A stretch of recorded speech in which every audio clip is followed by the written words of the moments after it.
Hi, Sri Santhosh சேனலில் இன்றைக்கி ரொம்ப சிம்பிளான ஒரு லஞ்ச் பாக்ஸ் ரெசிபி தான் பார்க்க போகிறோம். தேங்காய் பால் சாதம் எப்படி செய்கிறதுன்னு பார்க்கலாம். ரொம்ப சிம்பிளாக நல்ல டேஸ்ட்டாகவும் இருக்கும். செய்கிறதும் டைமிங் ரொம்ப கம்மியான டைமில் ரொம்ப ஈஸியாக சூப்பராக செஞ்சிடலாம்.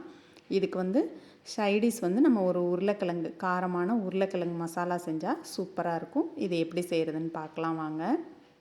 ஒரு பெரிய வெங்காயம், காரம் பச்சை மிளகாய் மட்டும்தான், பச்சை பட்டாணி, புதினா கொத்தமல்லி, ஒரு ஸ்பூன் இஞ்சி பூண்டு பேஸ்ட் எடுத்துக்கோங்க. பச்சை பட்டாணி இருந்தால் சேர்த்துக்கலாம், இல்லைன்னா ப்ளைனாக தேங்காய் பால் சேர்த்து பண்ணிக்கலாம். ஒரு உலக்கில் கொஞ்சம் கம்மியாக அரிசி எடுத்திருக்கேன். இந்த அரிசியை தண்ணியில் ஊற வச்சுருங்க. இதெல்லாம் கட் பண்ணிவிட்டு அரிசியை ஊற வச்சுட்டு நம்ம ஸ்டார்ட் பண்ணோன்னா கரெக்டாக இருக்கும். தேங்காய் பால் எடுத்து வச்சுக்கோங்க. இந்த ரைஸ் ஃபுல்லாக தேங்காய் பாலில் குக் பண்ணிங்கன்னா நல்ல டேஸ்ட்டு கிடைக்கும். இப்போ குக்கரை ஹீட் பண்ணிக்கோங்க. 2 டீஸ்பூன் நல்லெண்ணெய் சேர்த்துக்கோங்க.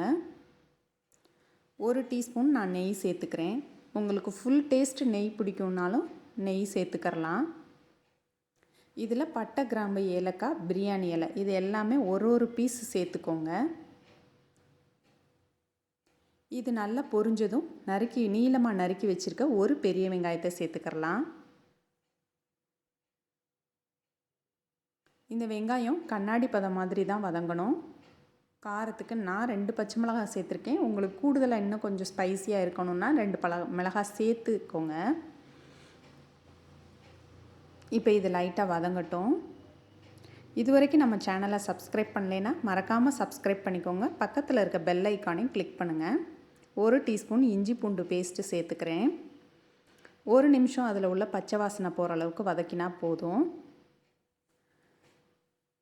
இப்போ நான் இந்த ரைஸில் கொஞ்சம் பச்சை பட்டாணி சேர்த்துக்கிறேன். ஆப்ஷனல் தான், இருந்தால் சேர்த்துக்கலாம். ஒரு கைப்பிடி அளவு புதினா கொத்தமல்லி கட் பண்ணி அதையும் சேர்த்துக்கோங்க. காரம் சாப்பிடாமல் இருக்கிற பிள்ளைங்களுக்கு இந்த தேங்காவோட டேஸ்ட்டில் லைட்டாக ஒரு ஸ்வீட் இருக்கும். அந்த டேஸ்ட் சாப்பிட்றதுக்கு நல்லாயிருக்கும். அதோடு நம்ம வெஜிடபிள்ஸ் மிக்ஸ் பண்ணணுன்றதுக்காக நான் இப்போ கொஞ்சமாக பச்சை பட்டாணி சேர்த்துருக்கேன். ஒரு புலாவ் வெரைட்டியில் இருக்கும் நல்லா டேஸ்ட்டாக. இப்போ தேங்காய் பால் சேர்த்துக்கலாம். 1 டம்ளர் சேர்த்துருக்கேன். இன்னொரு டம்ளருக்கு எனக்கு தேங்காய் பால் அரை டம்ளர் தான் இருக்குது. மீதி தண்ணி மிக்ஸ் பண்ணி தான் இப்போ எடுத்துக்கலாம். 1க்கு 2 டம்ளர் அளவுக்கு தண்ணி ஊற்றணும்.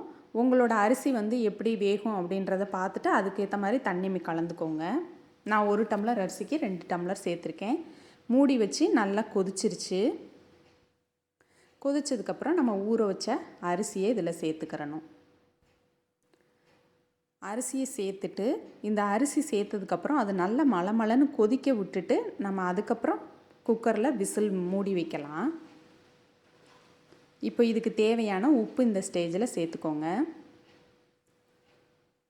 இப்போது நான் குக்கரை மூடி பாருங்கள், இந்தளவு கொதிக்க வச்சுட்டு நம்ம அதுக்கப்புறம் குக்கரை மூடி வச்சிடணும்.